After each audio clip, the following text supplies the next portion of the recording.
Hello and welcome to this episode of the Handshake. My name is Amal Chowdhury and today we will be talking about how India and Sri Lanka need a fresh start in diplomacy.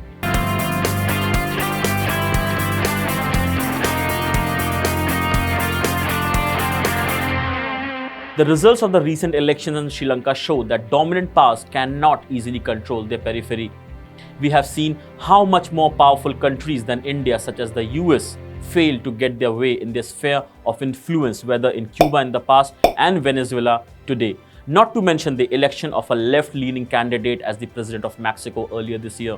The fact that the Rajapaksa clan, supposedly pro-China and less responsive to India's interests, have come back to power proves the point. The election of Gotabaya Rajapaksa as president was not unexpected in view of the serious internal rift in the ruling coalition, aggravated by the terrible Islamic terrorist attack in Sri Lanka in April.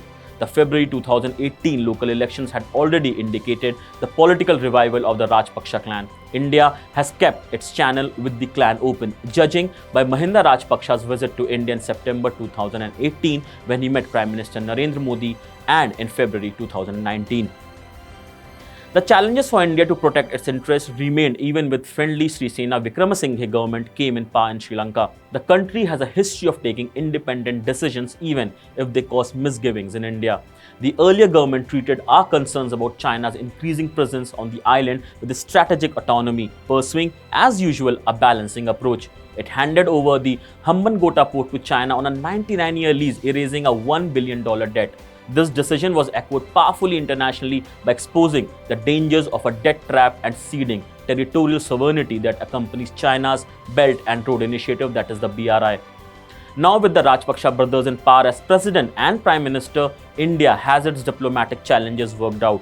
The beginning has been good. Indian diplomacy has been very nimble-footed, with the External Affairs Minister visiting Colombo immediately after the elections and inviting the new president to visit India, which he will on November 29 and 30th.